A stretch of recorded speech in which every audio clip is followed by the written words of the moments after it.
제가 오늘 강연 드릴 제목은 소통, 그죠?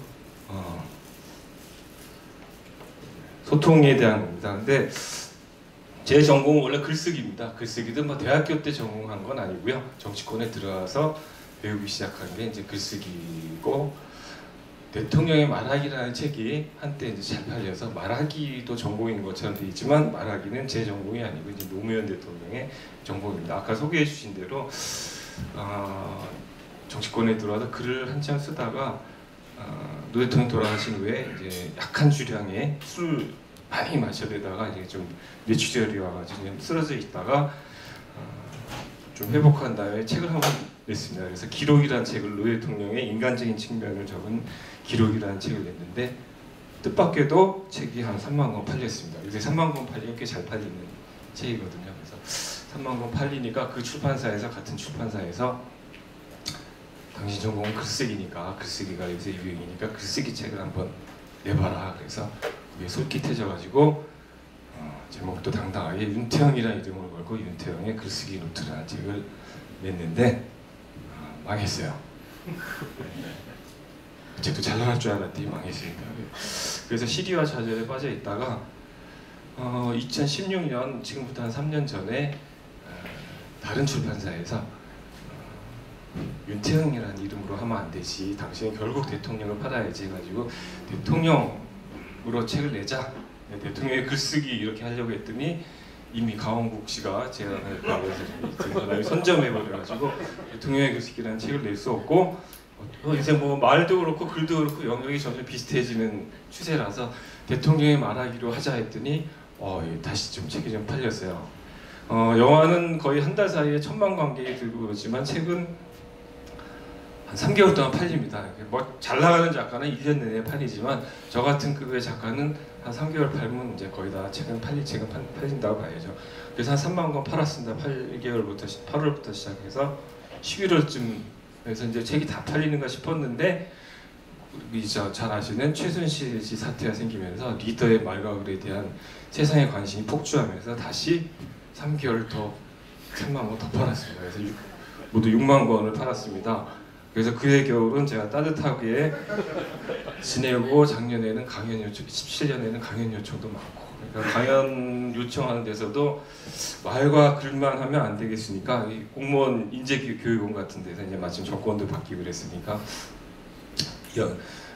이왕이면 소통 강연도 하시죠. 대변인 출신이니까. 그래서 소통 강연을 갑자기 이제 글과 말에 섞어서, 글과 말 소통이 뭐 통하는 컨셉이긴 하지만 내용이 약간씩 좀 다릅니다. 그래서 오늘 강연은 이제 요청받기로는 커뮤니케이션이었는데 이제 저는 이제 소통으로 해서 강연을 드리도록 하겠습니다. 중간에 이제 글과 말도 많이 섞여 있다고 보시면 됩니다. 예, 이거 많이 편집을 하셨나봐요. 아닌가? 이게 여기 이제 나오는구나. 예. 제 직함입니다. 제가 원래는 다른 데 가면 2시간 보통 강연을 하거든요. 그래서 2시간 강연하면 채울 게 없어서 1시간 동안은 제 이력 갖고 자랑을 하는데, 오늘 시간이 1시간밖에 안 돼서 이걸 부득이 생략을 할 수밖에 없습니다. 근데 이 중에서 몇 개만 말씀드릴게요. 이게 노무현 대통령을 모셨던 직함입니다. 근데 제가 처음에 글을 쓰기 시작한 거는 88년, 지금부터 30년 전에 정치권에 들어와서 의원 비서관을 하면서 글을 쓰기 시작했습니다. 근데 그때 그 전까지는 국회의원 비서관은 가방만 들고 쫓아다니면 됩니다. 근데 저 무렵부터는 글을 쓰는 비서들이 생겼어요. 그래서 뭐 대정부 질문도 쓰고 정책 질의도 쓰고 뭐 이래야 되는데, 그것만 열심히 쓰면 되냐? 그게 아니고 때로는 의원님의 고등학교 동창회, 뭐 고향 향후회 이런 데서 기고해달라고 요청이 와요. 수필. 그 수필하고 이런 대정부 질문하고는 영역이 굉장히 다른데, 의원님이 비서들 얼굴 보고 있다가 글은 자네가 쓰지, 자네가 좀 써오게. 그럼 할 수 없이 이제 제가 수필도 써야 돼요. 그러면 며칠 고민하다가 내 고향 7월은 청포도가 익어가는 계절, 이렇게 시작하는 수필과 거기에 이제 의원님의 고등학교, 대학교 시절 얘기 버무려가지고 이제 끝도 멋들어지게 오늘 오시는 손님을 위해서 하얀 모시수건을 준비해 두겠습니다, 이런 말로 끝나는, 써가지고 하면 많이 통과가 되는 편이에요. 제가 의원님들한테 많이 통과를 받는 노하우는 반드시 저는 소심한 편이에요. 굉장히 소심한 사람입니다. 그래서 원고는 미리 발 뻗고 자려고 한 3, 4일 전에 미리 써놓습니다. 그러나 결제는 반드시 하루 전날 저녁에 올립니다. 내일이 마감이니까 오늘 결제해 주셔야 됩니다. 하루 종일 의원님 얼굴 마주보고 있다가도 지역구 내려가시려고 비행기 타러 가시면 일부러 공항에 쫓아나가는 수고를 마다하지 않고 공항에 가서 비행기 기다리는 시간에 결제해 주십시오 합니다. 특히 하나 더 중요한 거는 절대로 원고를 완벽하게 쓰지 말자. 눈에 보이는 곳에 오자나 탈자 하나를 남겨두면 굉장히 좋습니다. 윗분들은 아랫사람이 써온 완전 무결한 원고를 좋아하지 않습니다. 절대로. 지적할 거리를 하나는 꼭 남겨두십시오. 윗사람의 존재 이유를 내 눈에 이렇게 잘 보이는 것도 못 보고 왔단 말이야. 이번엔 내가 할 수 없이 오케이 해주시면 다음부터 이런 일 없도록 해. 이런 한마디를 할 수 있도록 여유를 주십시오. 그렇게 한 10년을 쓰다가 노무현 캠프에 들어갔습니다. 노무현 캠프에 들어가서 해수부 장관 하던 시절이었는데 그런 원고 청탁이 2개가 들어왔어요. 사실은 그 10년 동안 노무현 대통령과 이런저런 교류가 있었어요. 자서전도 한 절반의 분량을 대필하기도 하고 그래서 익히 알고 있었던 사람이었는데 그래서 이제 홍보팀장으로 들어와서 글을 쓰게 된 거예요. 근데 마침 2건의 원고 청탁이 캠프에 들어갔을 때 2건의 원고 청탁이 들어와서 써가지고 미리 써놓고 발 뻗고 자다가 장관님이 저희 캠프 사무실에 들렸을 때 원고를 들이밀었죠. 이거 내일까지 마감이니까 결제해 주십시오 하고 올렸더니 바로 이제 오케이 해주시겠지 생각하고 있었는데 뜻밖에도 한 5줄 읽더니 원고 2개를 다 덮어버리시더라고요. 그러면서 저한테 하시는 말씀이 이거는 윤태영의 글이지 노무현의 글이 아니야.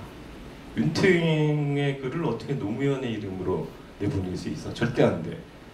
제가 그때 받은 충격은 굉장히 엄청났습니다. 10년 동안 다른 의원실에서 의원님들 모실 때 한 번도 이런 일이 없었습니다. 원고 청탁이 들어오면 제가 다 기획하고 써서 올리면 다 통과됐었는데 처음이었어요. 그때 제대로 이유도 못 물어봤어요. 왜 안 되냐, 제 원고 왜 안 되냐. 근데 지금 이제 시간이 갈수록 이제까지 더 생각해 든 것 중에 하나가 일단은 제 원고에는 수사와 형용사가 엄청 많아요. 그런 거 있죠. 높은 간악산 위로 붉은 태양이 떠오르면 이슬에 젖은 서울의 대지가 용트림치면서 뭐 사람들이 바삐 움직이기 시작하고 이런 거 있죠. 쓸데없는 수사와 형용사들이 굉장히 많은 문장이었어요. 이 학생운동권 출신들이 갖고 있는 엄청난 수사들. 노무현 대통령 걸 한마디로 표현해라면 아침이 밝았습니다. 이렇게 한마디로 표현하면 될 거를 왜 그렇게 쓰냐. 두 번째는 하나만한 얘기가 너무 많은 거예요. 하나만한 얘기라는 건 뭐냐면 원고 청탁이 들어오면 제가 이거는 제 이름으로 나가는 글이 아니기 때문에 어떤 얘기를 하고 싶으십니까 하고 여쭤봐야 돼요. 여쭤보고 그 내용을 글로 옮겨야 되는데 정치권에서 해오던 식으로 그냥 안 물어보고 제가 알아서 쓴 거예요. 써서 이 정도면 되겠지 하고 알아서 쓰는 사람이 갖고 오는 원고라는 게 대부분 반고불변의 진리를 쓰게 돼요. 아 이제 여름이 지나면 가을이 오고 가을이 되면 날이 좀 쌀쌀해지니까 건강에 조심해야 될 때입니다. 이런 얘기를 쓰는 거예요. 그냥 그런 얘기하는 걸 딱 질색하시는 분이 우리 노 대통령님이었어요. 하나만 하는 얘기를 뭐하러 하냐. 네? 정말 원고 분량이 작아가지고 뭐 계절 인사가 채워야 될 때는 모르겠는데 제 원고 아주 그런 그 노 대통령 보시면 빵점이었어요. 빵점. 그래서 이제 거절당했어요. 그래서 어떻게 해야 되겠습니까? 했더니 그때 하신 말씀이 내가 매 주말마다 강연을 다니는데 당원들 대상으로 강연을 다니는데 그 강연이 내가 진짜 하고 싶은 말이에요. 차라리 그걸로 원고를 만들어 오게. 그래서 제가 밤새 지금 없어진 카세트 테이프를 녹취를 풀어가지고 그걸로 원고 2건을 만들어서 갖다 드렸더니 바로 오케이 해주셨어요. 그래 이게 내가 하고 싶은 말이니까. 그때 처음으로 느꼈죠. 지도자는 남의 언어로 이야기하는 것이 아니라 자신의 언어로 이야기하는 사람이구나. 그것이 좋은 것이든 나쁜 것이든 잘된 것이든 잘못된 것이든 자신의 언어로 얘기하는 사람이구나라는 걸 처음 깨달았습니다. 제가 노무현 캠프에 들어간 거는 그래도 제 글 문체에 문제점 고쳐지지 않아가지고 후보 시절에 연설문 팀장을 했지만 실제 중요한 연설은 기자 출신들이 많이 썼어요. 여러분 기자 출신의 글은 남의 생각을 받아서 담을 수 있을 정도로 아주 담백합니다. 군더더기가 없죠. 그래서 그때부터 저도 서서히 담백한 글, 군더더기가 없는 글을 지향하기 시작했어요. 가급적 글에 군더더기를 빼고 쓰자. 그러나 그 습관이 그렇게 안 돼 있어가지고 대부분 중요한 연설은 후보 시절에는 저희 언론인 출신 참모들이 많이 썼습니다. 근데 갑자기 당선되셨어요. 제가 원래 이 캠프에 들어갔던 거는 20대 후반에 들어가서 한 10년 동안 정치권 생활을 하다 보니까 저런 캐릭터가 너무 안 맞는 곳인 것 같아요. 정치권은 그저 영어 써서 그렇지만 뭔가 좀 어그레시브한 사람들 있죠. 굉장히 적극적이고 매사에 적극적인 사람. 저처럼 이제 기회가 생기면 약간 뒤로 빠지거나 양보하거나 이런 스타일은 정치권에서 요구하는 미덕은 아니더라고요. 다른 자리로 40대 초반까지 이제 다른 인생을 살아볼까 하고 저 캠프에 들어왔어요. 왜냐하면 당연히 떨어질 걸 생각했기 때문에. 여야를 통틀어서 대세는 이해창 후보였고 이쪽 진영의 후보도 이인재 후보가 대세였어요. 사실은 부산에서 계속 떨어진 사람이 대통령 될 거라는 생각은 거의 못했는데 당선이 딱 되셨습니다. 되셔서 비서관 자리가 50명쯤 됩니다. 근데 정무비서관, 민정비서관 이런 멋있는 자리들이 굉장히 많은데 이 자리 딱 하나 남았는데 할래 안 할래 그래가지고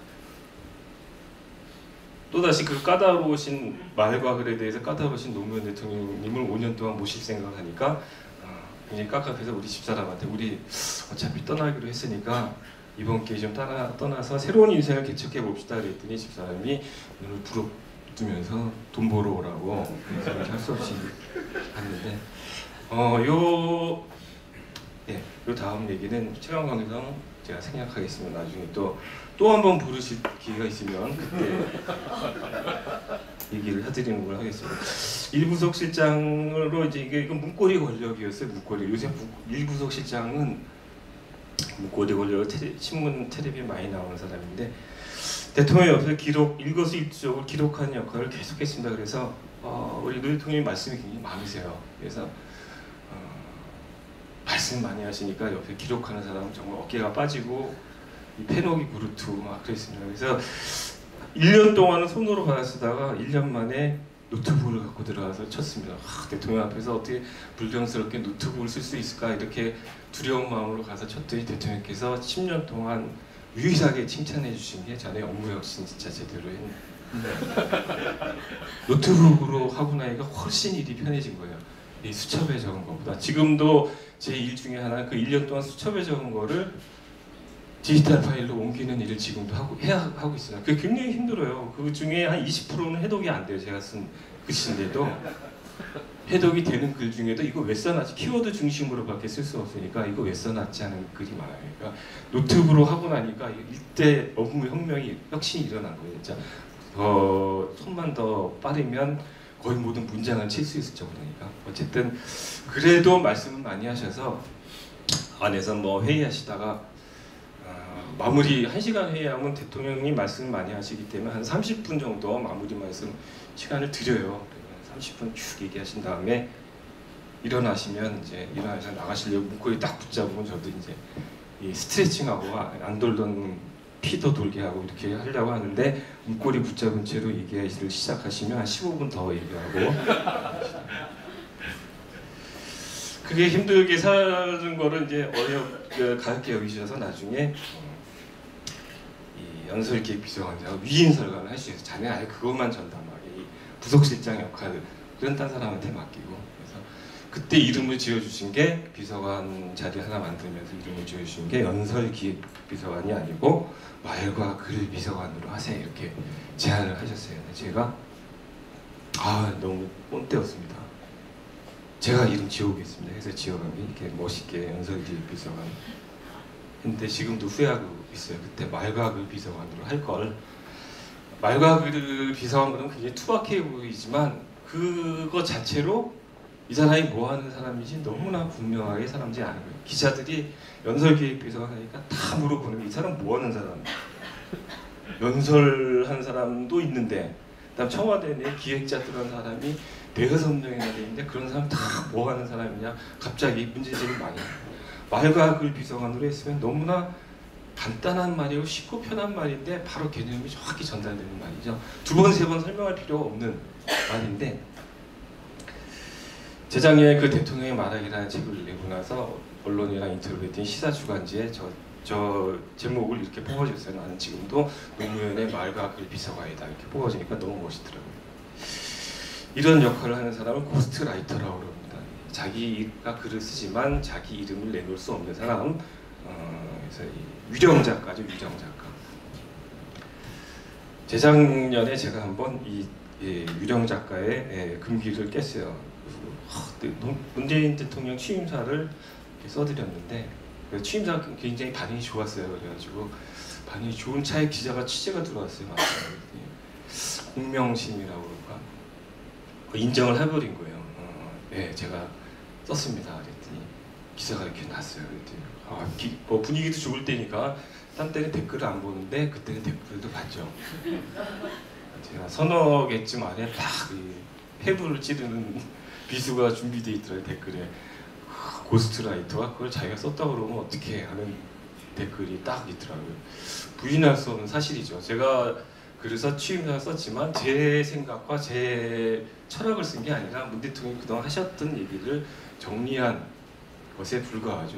그 후로부터는 정리했다, 말은 정리했다라고 표현하면서 강연할 때마다 이제 자랑은 하고 다니기 시작합니다. 근데 그 취임사가 꽤 반응이 있었어요. 그리고 지금 반응이 있는데 노 대통령 취임사 때도 제가 취임사 작업을 같이 했었어요. 그때는 정식으로 대통령이 되셔가지고 2개월에 걸쳐서 컨텐츠를 정리하고 다시 한 달간에 걸쳐서 이 문구 작업을 해서 무려 3개월. 문 대통령 취임사는 제가 혼자 정리한 게 한 4, 5일 만에 정리했어요. 근데 울림이 훨씬 문재인 대통령 취임사가 울림이 컸어요. 그게 나는 의외였던 거예요. 왜 이렇게 사람들이 3, 40명의 네로라는 사람들이 다 달라붙어서 3개월에 걸쳐 작업한 거와 이렇게 간단히 한 거의 차이가 왜 이렇게 뭘까? 노 대통령 시절에는요, 콘텐츠가 완성된 다음에 마지막 대표시필 한 사람이 우리 지금 글에 관해서 일가견이 있는 이낙연 총리, 동아일보 기자 출신으로 아주 명문장 구사실, 그 다음에 그 소설가 출신 정치인이 김한길 대표, 그 다음에 저, 그 다음에 아까 말씀드린 강원국 씨, 이렇게 4명이 대표시필을 했어요. 근데도 그게 저희 참여정부 때 환경 관련해서 시비가 많아가지고, 환경 문제 관련 시비가 많아서 환경단체가 저희를 비판할 때마다 아주 단골 메뉴가 레토릭이 있었는데, 그게 뭐냐면 취임사에 환경자가 안 들어간 정부다 라고 비판을 많이 했어요. 그 긴 취임사에서. 검색을 해보니까 환경자가 있긴 있어요. 최근 우리 경제 환경도 나빠지고 있습니다. 진짜 그 말 말고는 진짜로 얘기하는 그 환경은 안 들어갔어요. 실수한 거죠. 그건 거꾸로 뭘 말하냐면, 그렇게 정식으로 취임사를 준비하다 보니까 해야 될 말들이 너무 많은 거예요. 당연히 들어가야 될 말들이 너무 많고, 그걸 다 종합해서 하다 보면 결국은 연설이 백화점식 연설이 되는 거예요. 모든 얘기를 다 하려다 보면 그거는 반드시 백화점식 연설이 된다. 문 대통령의 취임사는 제가 간단히 취임사가 될 줄도 모르고 썼어요. 국민에게 메시지가 필요하다고 해서 알짜만 탁탁탁 골라서 요것만 지금은 급하게 요것만 얘기해야지 하고 하다 보니까 오히려 사람들한테 짧고 굵게 메시지가 전달이 된 거죠.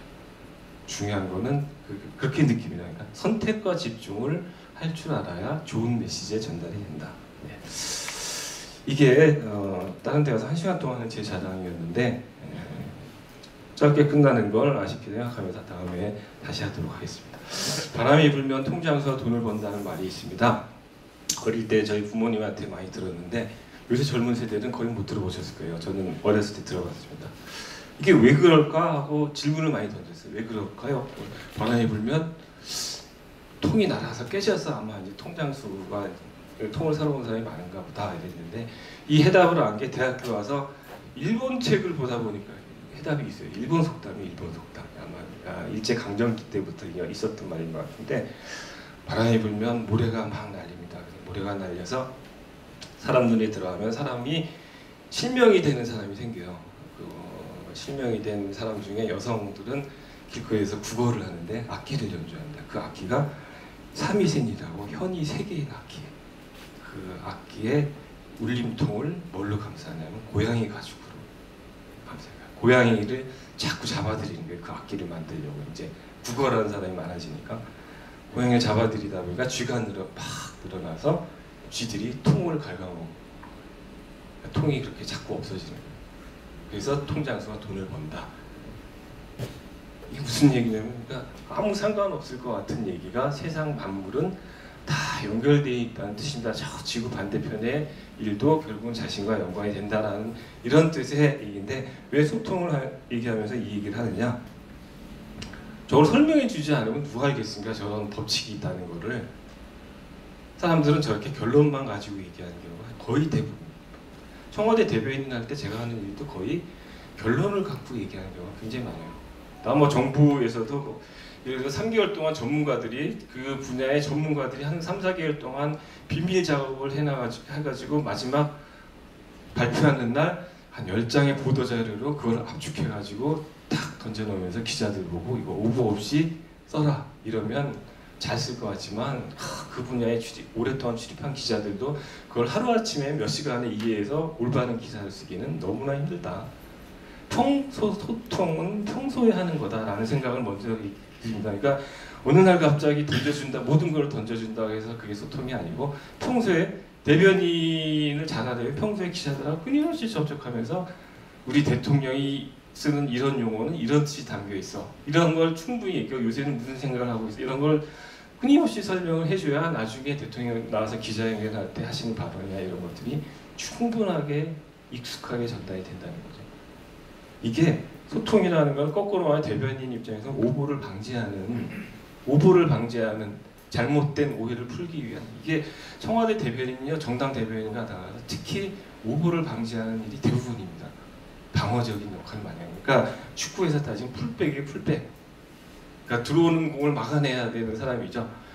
그 한 번 뚫리면 욕은 되게 먹습니다. 근데 잘 막았다고 칭찬 듣는 일은 거의 없어요. 그러니까 그런 일인데 어쨌든 소통의 환경 안과 밖의 차이는 큽니다. 저는 참여정부 핵심 비서관이었습니다. 어쨌든 부속실장도 하고 대변인도 하고 근데 나와서 친구들 만나기가 두려웠어요. 그때 나오면 듣는 게 욕뿐이었어요. 너는 왜 그러냐? 너는 그거밖에 못하냐? 그래서 나와서 사람들 만나기가 두려웠어요. 문재인 정부에서는 저희가 이 문재인 정부가 가까운 사람으로 이제 밖에서 알고 있죠. 그러나 저는 지금 청와대 안에서 돌아가는 일은 잘 모릅니다. 그러면 언론을 통해서 나오는 일 보고 제가 하는 말이 왜 저러지? 이때와 완전히 반대 입장이 돼 있습니다. 그러니까 설명해 주지 않으면 저도 모릅니다. 그 돌아가는 시스템이나 왜 저런 일이 생기는지에 대해서 저도 알 수가 없습니다. 단적인 예로 이런 게 있어요.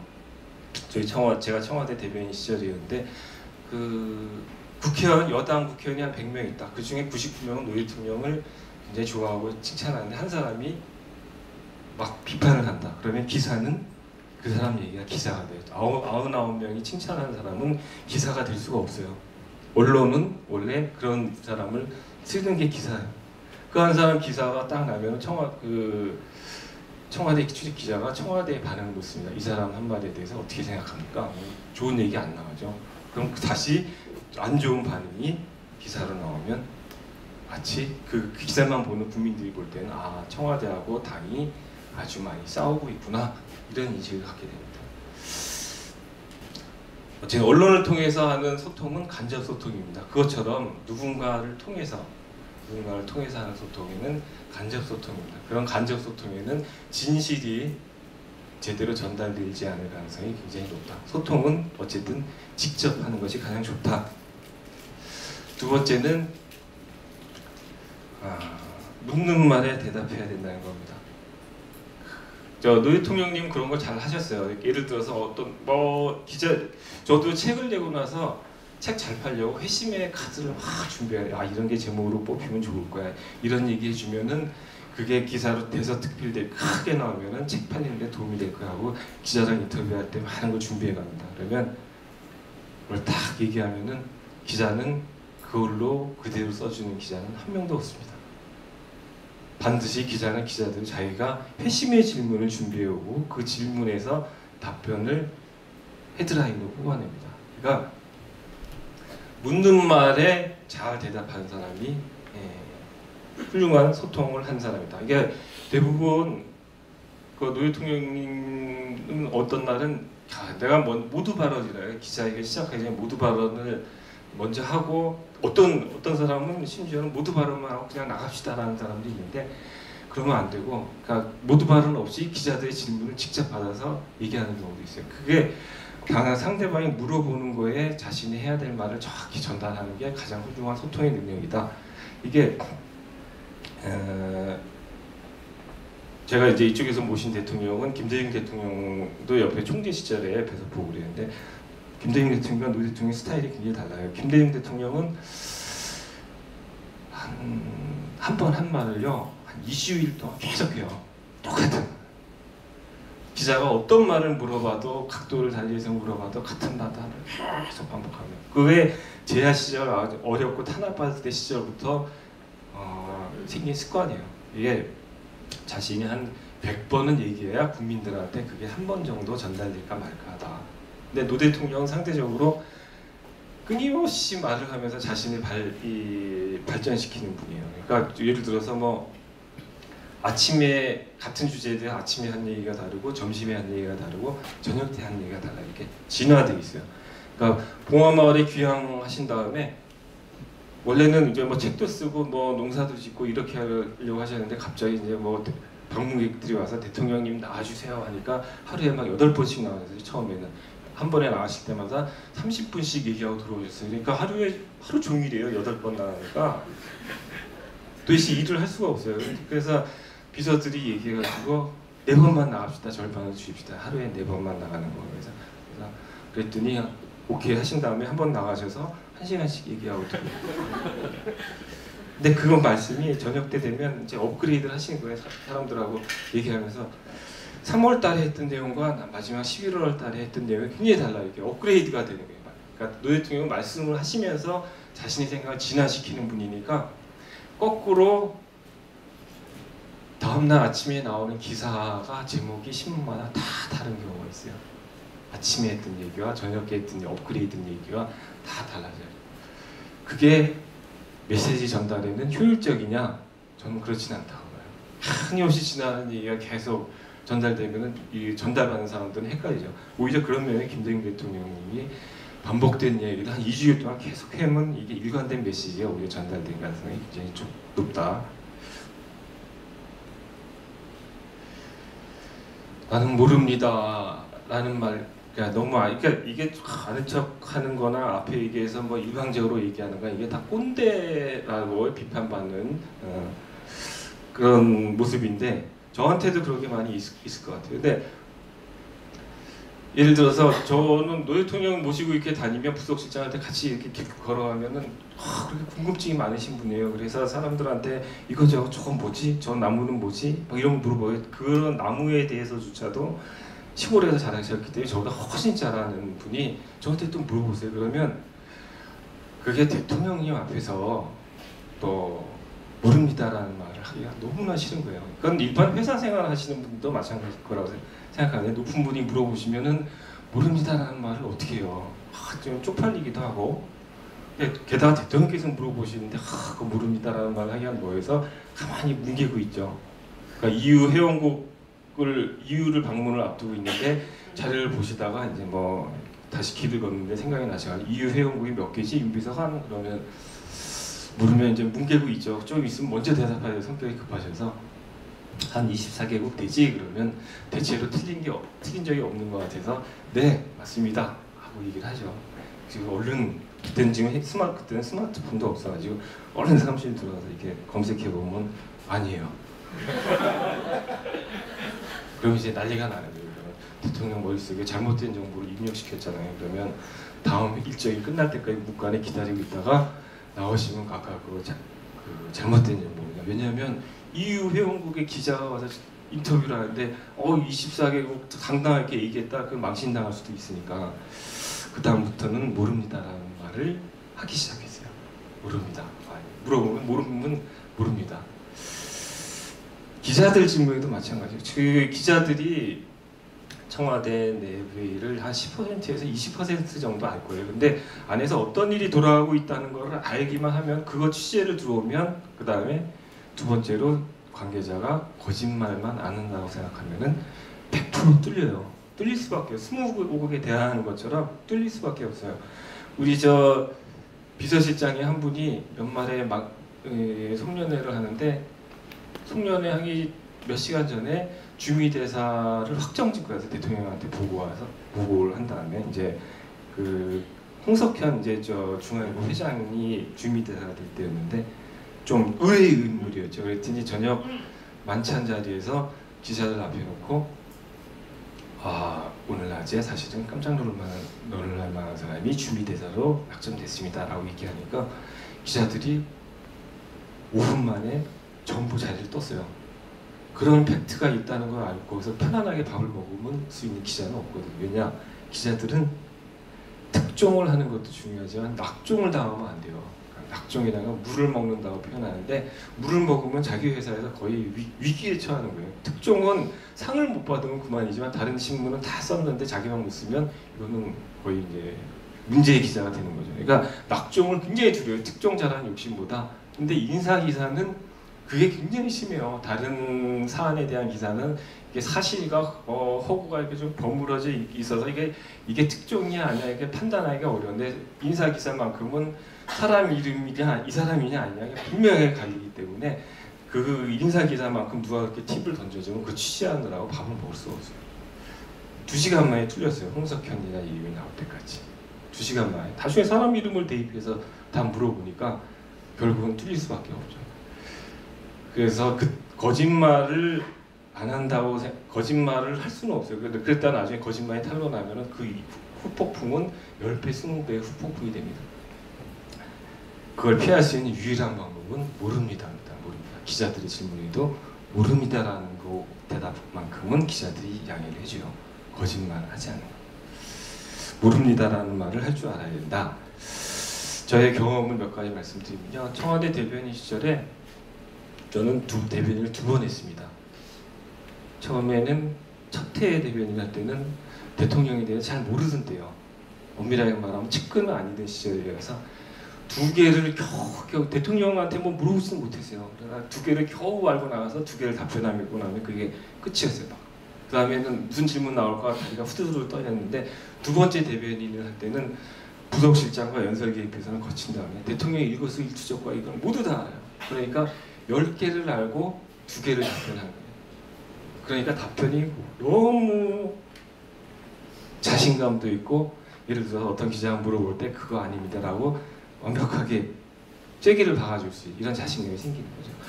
그 첫 번째 그렇게 어려울 때 어떻게 기자들한테 신뢰를 받게 될 수 있었느냐. 대변인은 경계인이에요 사실은. 밖에서 보면 안에 사람에 가깝고 안에 있는 사람들이 보면 밖에 사람과 굉장히 가까워요. 근데 처음에는 이 대변인이 아침에 면도를 하고 나와요. 그러면 낮에 이제 10시 국무회의 하면은 예를 들어서 국무회의 하고 나면은 12시에 끝납니다. 12시 한 20분쯤 끝나면 부시장이 밥 먹고 2시까지 브리핑을 해야 돼요. 그래서 아침에 있었던 회의 내용을 다 정리해서 이렇게 발표를 해야 되는데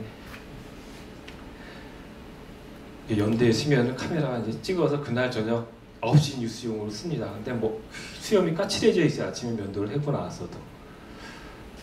그거를 면도를 다시 하고 이렇게 뭐 이렇게 방송 기자들 보면 그런 마이크 온 마이크라고 하는데 생방송 촬영할 때 다 이 수염을 다시 깎거든요. 근데 그런 시간이 없어가지고 그렇게 면대에 몇 번 섰더니 바로 댓글이 올라왔어요. 청와대 대변인이 나라의 얼굴인데 면도기 하나 사다 줘라 누가. 어떻게 그렇게 그런 모습으로 이렇게 나올 수 있나. 그러니까 신경이 쓰이는데 그 다음부터 그래도 처음에 이런 외모에 신경을 쓰려면 한 20-30분 또 투자해야 이렇게 해야 되고 또 뭐 여기 분도 발라야 되고 눈썹도 그려야 되고 이래요. 결국은 근데 제가 자리를 잡기까지는 그걸 포기했어요. 외모는 포기하고 하나라도 더 공부하고 나와서 답변을 하나라도 더 잘해주는 방향으로 가자. 그래야 내가 이게 좀 불안한 위치였는데 기자들의 신뢰를 얻을 수 있다. 그래서 기자들의 신뢰가 쌓이기 시작하니까 그 다음에 안에 있는 사람도 정보를 외부에 풀 때 각종 대변인을 통해서 대변인이 이거는 알고 있어야 된다라고 이제 정보를 주기 시작하죠. 시너지 효과가 생기더라고요. 그러니까 초반에 신뢰를 얻는 게 굉장히 중요하더라. 예. 그다음에 글이라는 거는요. 그러니까 청와대에서 보면 홍보수석실에서 이제 글을 많이 쓰는데 저 오바마 대통령 연설을 보면 이런 게 등장합니다. 저 미시시피에 사는 60살 먹은 여성 이제 은퇴를 앞두고 있는데 주머니 속에는 돈이 얼마 있고 연금으로는 얼마를 받았는데 자신이 위암이 걸려가지고 얼마를 내고 나면 수중에 돈이 얼마밖에 남지 않습니다. 이런 내용이 오바마 대통령 연설에 등장해요. 우리나라 대통령 연설에는 그런 게 잘 등장하지 않아요. 실제로 공감 가는 내용들은 사람들한테 설득력 있는 내용은 저런 실제 생활을 표현한 거라는 거죠. 우리의 서민들의 생활이 어렵습니다. 이런 표현보다는 저는 실감나는 사례를 생생히 들어줘야 된다. 그 사례를 들 수 있는 사람은 누구냐? 실제 정책 담당자가 들 수 있는 거라는 거죠. 글 잘 쓰는 사람이 살 수 있는 거는 미사여구나 이런 거밖에 안 돼요. 그러니까 결국은 자기 분야의 글은 자기가 쓰는 게 제일 잘 쓴다. 절대로 남한테 맡기지 마시라. 예. 우리 노 대통령, 이건 노 대통령의 특징이기도 한데요. 아까 부속실장 얘기를 잠깐 했었는데 부속실장이 문고리 권력이 될 수밖에 없는 이유는 대통령의 생각과 행동을 잘 알고 있어요. 저는 기록까지 맡았기 때문에 9시에 밤 9시에 관제에서 퇴근해가지고 다음날 아침 7시에 이렇게 올라가면은 밤새 있었던 일을 노 대통령이 저한테 얘기를 해줘요. 기록하라면서 어젯밤 9시 뉴스를 보는데 이러이러한 기사가 나왔는데 그 기사에 대해서 내 궁금증이 있어서 산자부 장관한테 전화했더니 산자부 장관이 언제까지 답변을 준다더라 이런 얘기까지 다 해주세요. 그럼 제가 기록하니까 대통령 머릿속을 다 알죠. 이게 어떻게 권력이 활용되냐. 권력이에요. 예를 들어서 총리를 A 후보가 총리 후보로 막 거론되고 있는데 당신 마음이 변하셔서 B라는 사람 쪽으로 마음이 변하셨다. 그러면 제가 A라는 사람한테 전화해서 대통령 마음이 당신한테 떠나가고 있으니 빨리 가서 잘 보이시라. 이럴 수도 있고요. B라는 사람한테 전화해서 당신 쪽으로 마음이 가고 있으니 경거망동하시고 마시고 가만히 계시라. 이게 다 권력이 할 수 있는 일이죠. 근데 우리 노 대통령님은 그거를 딱 30분, 제가 독점하는 시간은 30분 후에 비서실장이 올라오면 그대로 다 얘기를 해주세요. 그리고 나서 다시 30분 후에 수석보좌관 회의가 열리면 거기서 다 얘기해요. 그러니까 어느 누구 한 사람이 특정한 정보를 독점하지 않게 그런 만인이 아닌 거죠. 그러니까 만인이 같은 내용을 다 알다 보면 불편함은 있어요. 뭐냐? 언론에 쓸데없는 얘기가 많이 나가요. 그러나 그게 치명적인 얘기들은 없어요. 그러니까 노 대통령의 지론이 뭐냐면 비밀을 만들지 말자요. 평소에 비밀을 만들지 괜히 아무것도 아닌 일을 내 서너 명이 속닥속닥 모여서 이거는 비밀로 하자 이렇게 얘기하면은 나중에 그게 터졌을 때는 별거 아닌데요. 사람들이 다 기분 나쁜 거예요. 언론은 물론 국민들까지 다 기분 나쁜 거죠. 저는 노 대통령님을 모시고 있는 동안 노 대통령님이 다른 참모진이나 정치인과 여러 사람이 있는 자리에 귓속말 하는 걸 못 봤어요. 귓속말 문화를 없애자 이런 뜻을 말씀드립니다. 우리 노 대통령이 거의 명언 중에 하나가 다이나마이트는 깊이 묻을수록 폭발력이 크다. 집 한 채가 날아간다 나중에. 근데 쓸데없이 깊이 묻었다가 나중에 폭발하면 전부가 타격이 크다 이런. 연설비서관 잠깐 했었습니다. 연설비서관 시절에는 주로 이제 사실과 통계를 깊이 확인해야 돼요. 그 뭐죠? 요새는 유튜브가 이렇게 많이 발달돼 있어서 말과 글의 영역이 굉장히 좁아지고 있어요. 그래서 말도 이제 기록에 남는 시대니까 말 한마디, 글 한마디 쓰거나 말 한마디 하실 때 가급적 준비하고 검증을 철저히 하셔야 된다. 낙타 바늘이라고 적어놨는데 저런 거 있죠.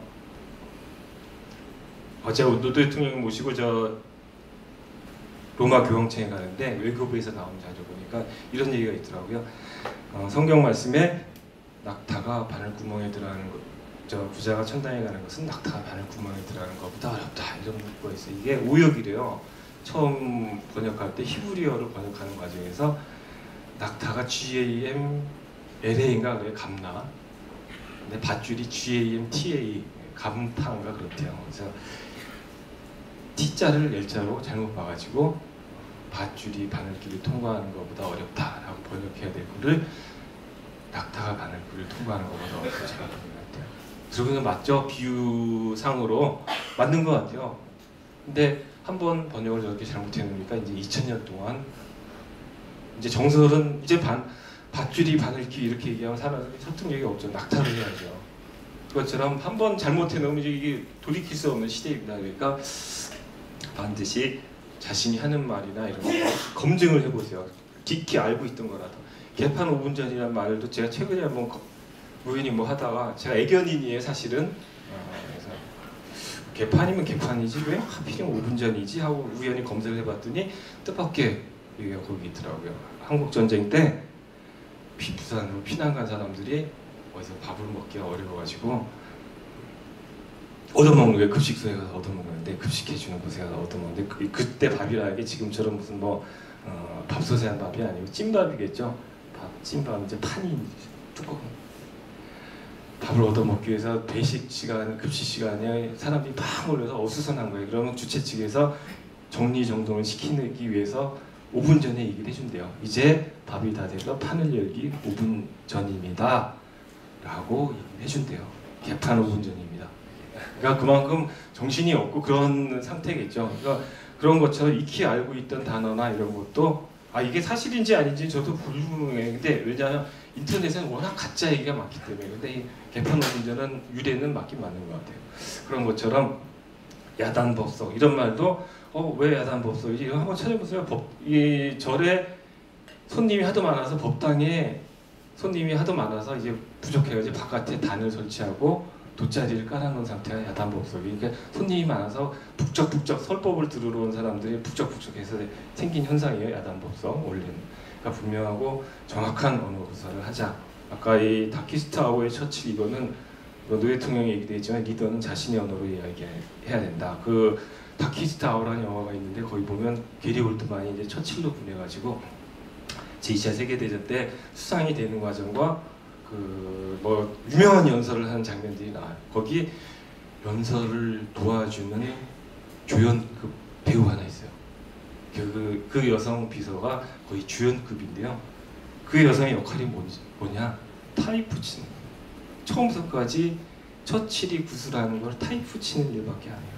타이프 친 다음에 다시 들이면 처칠이 그걸 보고 다시 수정을 해서 다시 구슬하고 타이프 치고 구슬하고 그러면서 명연설이 탄생되는 거예요. 우리처럼 연설 비서하냐 이런 사람들은 없더라고요. 그러니까 유명한 명연설도 그렇게 탄생하더라고요. 그러니까 자신의 언어로 이야기하는 것이 가장 중요하다. 그러니까 국회의원 선거 때마다요.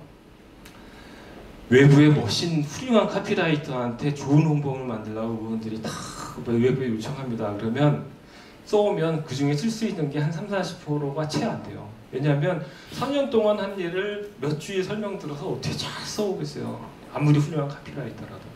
자신이 한 일을 그리고 자신 유권자한테 가장 하고 싶은 얘기를 가장 잘 쓸 수 있는 사람은 국회의원 본인입니다. 두 번째는 보좌관이고 외부에 있는 카피라이터는 순위가 4위, 5위로 밀립니다. 그러니까 자신의 글을 자신의 언어로 이야기하는 게 가장 중요하다. 네. 그다음에 투명한 것을 이거 노 대통령 모시면서 제가 뭐 같은 건데 기록한 거 기록은 어쨌든 굉장히 중요하다. 적자 생존이라는 말 있죠. 그 적는 자가 살아남는다라는 뜻이에요. 그래서 요새 많이 이런 거요. 이제 저는 노 대통령 말씀을 기록할 때 대통령이 말씀하고 참모들의 얘기만 중요하다고 생각해서 그것만 쫙 적어서 책을 냈더니 잘 안 팔렸어요. 어떤 식이냐면 대통령은 어느 날 검찰 개혁에 대해서 이렇게 얘기했다. 이에 대해 민정수석은 이렇게 얘기했다. 이에 대해 정무수석은 이렇게 얘기했다. 의견을 종합해서 대통령은 다시 이렇게 얘기했다. 이런 식의 대통령 말씀과 참모들의 얘기가 중요하다는 생각 그걸로 책을 냈더니 사람들이 재미가 없대요. 근데 제 앞에는 제가 기록을 하기 전에 어떤 젊은 여성 작가가 기록하면서 책을 낸 게 있는데 그 친구 책을 보면 이런 게 있어요. 검사와의 대화를 하는 날 아침이었다. 이날 대통령은 노란색 스트라이프가 쳐진 넥타이를 메고 나왔다. 이날 아침에는 말린 홍합을 넣은 미역국이 서빙되었다. 대통령은 새 숟가락을 들다가 인상을 찌푸리며 말했다. 이런 식이에요. 제가 기록할 때는 옆에 그런 거 하나도 소품이나 뭐는 하나도 중요하지 않다고 생각해서 기록 하나도 안 했거든요. 근데 나중에 상황을 재현하려고 하다 보니까 그런 주변에 보이는 하찮은 메모 하나가 얼마나 중요한지 알겠다. 상황을 입체적으로 재현하는 데는 대통령이 인상을 찌푸렸는지 손을 뭐 내저으면서 얘기했는지 이런 거 하나하나가 상황을 재현하고 입체적으로 설명하면서 사람들한테 설득력을 갖는데 굉장히 중요한 요소라는 거죠. 여러분 중에 혹시 이렇게 나중에 자서전 쓰실 분이나 이런 분 계시면 지금 주변에 있는 사소한 거라도 다 기록을 해두시는 게 굉장히 중요하더라. 우리 노 대통령 제가 정말로 본받고 싶은 건 솔직한 대통령의 모습이었습니다. 이게 가장 불리하고 어려운 시기에도 솔직함으로 돌파를 하셨어요. 이 옥탑방 얘기는 뭐냐면 2002년에 대통령 선거를 하는데 저희 쪽 선거 구도가 이해창 후보는 귀족 후보, 우리는 서민 후보다 이런 선거 구도로 이제 선거운동을 했어요. 그러던 어느 날 이해창 후보가 젊은 여성 직장인들과 대화를 하는 과정에 옥탑방이라는 얘기가 나왔는데 이해창 후보가 물어본 거예요. 옥탑방이 뭡니까? 하고. 우리 진영에서 난리가 났죠. 막 거봐 귀족 후보 맞아 이제 선거는 거의 끝났어 뭐 하면서 이제 그냥 이 지지자들도 난리가 났어요. 그래서 노 대통령님 오시면 이제 저걸 집중적으로 공격하도록 해라 뭐 해가지고 이제 들어오신 다음에 다 설명을 드렸어요. 드리고 이제 다시 나가시는 동안 기자전화를 받았는데 기자가 이런 일이 있었는데 어떻게 생각하십니까? 그러니까 저도 사실은 오늘 처음 옥탑방이라는 얘기를 들었습니다. 하고 얘기를 해버리시거든요.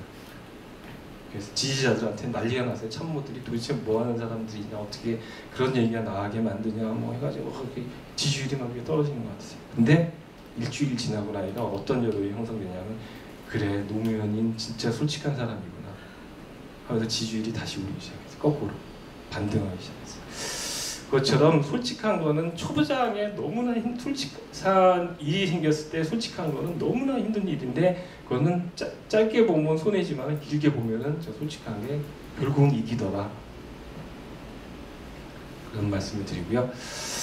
노 대통령님한테 배운 것 중에 하나 두 가지. 요새는 노 대통령 토론의 달인이라고 하는데 그 말씀하실 때 가장 보면은 제일 확실한 게 두 가지 표현이에요. 모든 거를 누가 물어봤을 때 결론을 먼저 앞에다 얘기를 하고 그 이유를 설명합니다. 글을 쓸 때도 요새 세상은 뭐 서론, 본론, 결론 이런 순서로 하지 말고 결론을 얘기하고 그 이유를 뒤에 설명하는 시스템이 훨씬 좋다. 바쁜 세상에 누가 뒤에 글까지 다 읽어줘도 처음에 정치권 들어와서 글 쓸 때는 야마라고 핵심을 거의 글의 제일 끝부분에 배치하고 있는데 요새는 먼저 얘기하고 그 이유를 설명하는 게 훨씬 좋아요. 앞부분만 보고 갈 사람은 가고 페이스북에 스크롤을 3번, 4번 해야 결론이 나오는 그런 글을 쓰지 마시라. 절대로 결론은 앞부분에 쓰고 뒤에다. 이게 짧은 문단 하나에서도 문단 하나를 구성할 때도 결론을 먼저 쓰지 그 이유를 뒤에 쓰시라. 이게 굉장히 중요합니다. 이게 이렇게 하려면 소신이 분명히 있어야 됩니다. 이름 모를 소녀라는 게 있어요. 이름 모를 소녀라는 노래 아시는 분 계세요? 없으시죠? 제가 이제 저희 70년대 노래입니다. 70년대 노래니까 잘 다 모르시죠? 그 김종호라고 이제 유저라는 가수의 노래인데 글을 쓸 때 예전에 이런 거 많이 썼어요. 저 하늘에는 어디서 왔는지 모르는 구름이 둥실 떠 있었고 들에는 이름 모를 꽃들이 흐드러지게 피어 있었다. 그러면 굉장히 신비스럽고 멋있게 보이죠. 근데 글을 쓰는 사람, 잘 쓰는 사람들이 뭐라고 그러더라고요. 글을 쓴다고 하는 사람이 말이야 이름 모르리 뭐야 이름 모르리 그걸 찾아내지도 않고 어떻게 그렇게 함부로 쓰냐 이름 모르리라는 그러니까 구체적으로 쓰라는 거예요. 한 자신이 알고 있는 단어에서 한 단계 더 나가서 구체적으로 쓰라는 거죠. 꽃이라고 하지 말고 꽃이라는 보통 명사로 쓰지 말고 꽃의 고유 명사를 써주라는 거예요. 그 개나리, 신달래, 들국화 이런 식으로. 저 동쪽에서 날아온 뭉게구름이 몇 분간 머물다 서쪽으로 날아갔고 들에는 개나리, 신달래, 들국화가 피어 있었다. 정말 이름 모를 꽃도 하나 피어 있었다. 이런 식으로 고유 명사를 많이 제가 이 주말에 연속극 볼 때마다 이제 느끼는 것 같아요. 제가 내일 모레가 이제 환갑이라서 이제 고유명사부터 까먹기 시작하고 있습니다. 고유명사는 의미가 없기 때문에 쉽게 잊어먹어요. 특히 외국 배우 이름은 완전히 까먹어요. 근데 외국 배우는 제 앞에 모습을 나타내는 적이 거의 없기 때문에 별로 신경이 쓰이지 않는데 주말에 뭐 드라마 이런 거 보고 있으면 탤런트들이 텔레비에 이제 얼굴을 보이면 이제 궁금해서 미치는 거예요. 그러면 이제 옆에 있는 딸한테 딸 이름 뭐지? 아니 제 탤런트 이름 뭐지? 이렇게 물어보면은 딸은 바로 뭐 1초 만에 답이 나와요. 이렇게 이제 4명, 5명 물어보면 결국은 우리 딸이 짜증을 내서 아빠랑 연속 같이 못 보겠다고 들어가버리죠. 이 치매, 나중에 저희 나이 때 치매 예방을 위해서도 고유명사를 많이 써줘야 돼요. 기억하려고. 고유명사를 쓰면 절반은 먹고 들어갑니다. 그렇잖아요. 여수 밤바다, 목포의 눈물, 부산 갈매기, 뭐 캘리포니아 드림 뭐 이런 거 있잖아요. 이 오바마 대통령 연설에 이런 게 등장합니다. 우리의 조상들은 콩코드에서도 싸웠고, 게티스버그에서 싸웠고, 노르망디에서도 싸웠고, 케산에서도 싸웠습니다. 이게 취임사니까 등장해요. 뭐냐? 우리의 조상들은 독립전쟁을 치렀고, 남북전쟁을 치렀고, 제2차 세계대전에 참전했으며, 월남전에서도 싸웠습니다. 이 뜻입니다. 거기에 치열했던 격전지를 그렇게 예로 든 겁니다. 이거 제가 문재인 대통령 취임사 정리할 때 패러디했어요. 당선되면 곧바로 워싱턴으로 날아가겠습니다. 이어서 베이징에도 가고 도쿄에도 가겠습니다. 여건이 조성되면 평양에도 가겠습니다. 이렇게 썼어요. 이거를 고지고대로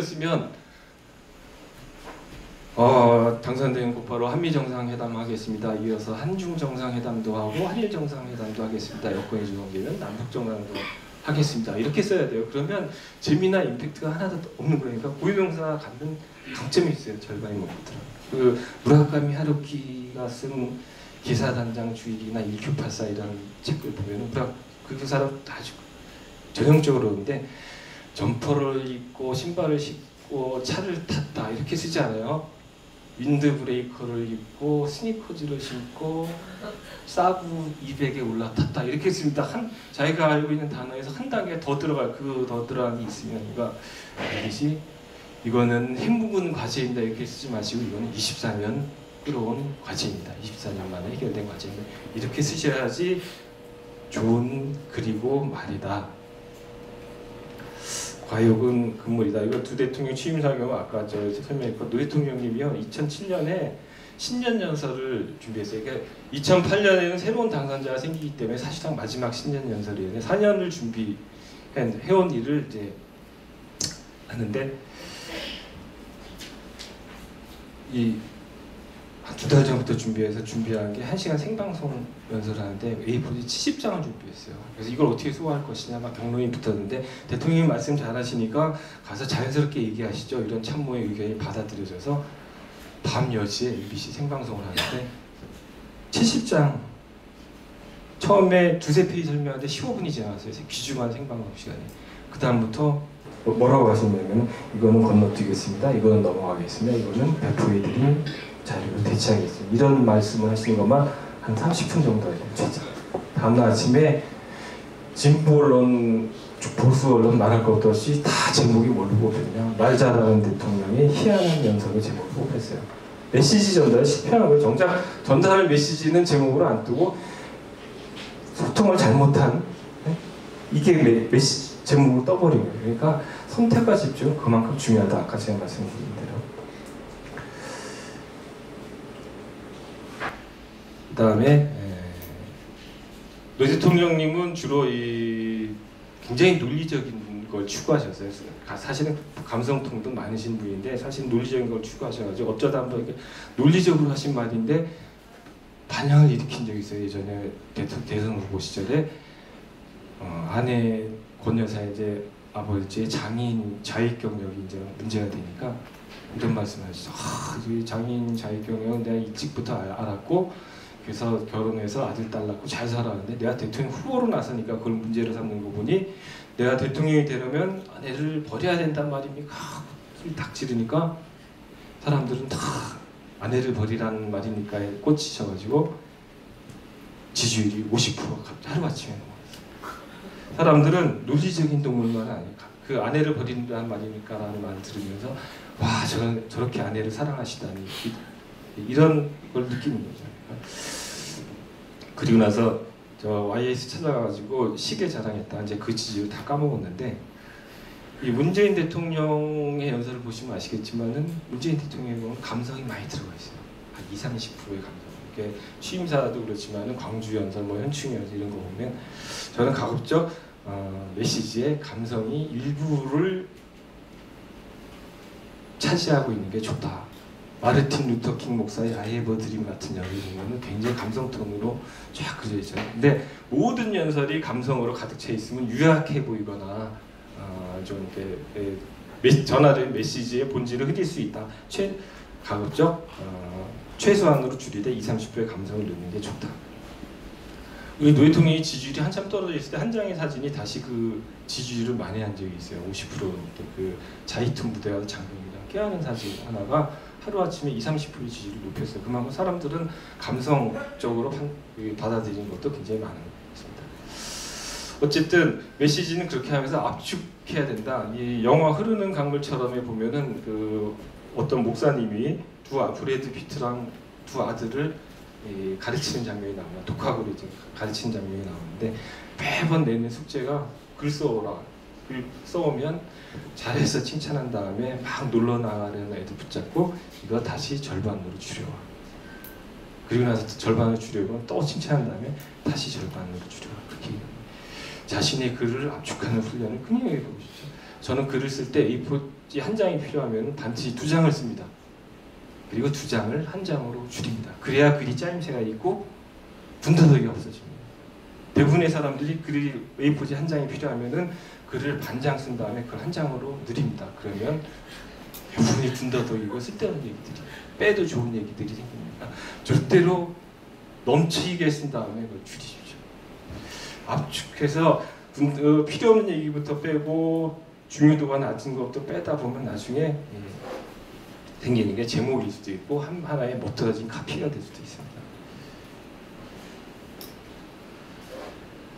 예, 시간 관계상 뭐 이렇게 그죠? 네, 마무리하도록 하겠습니다. 제가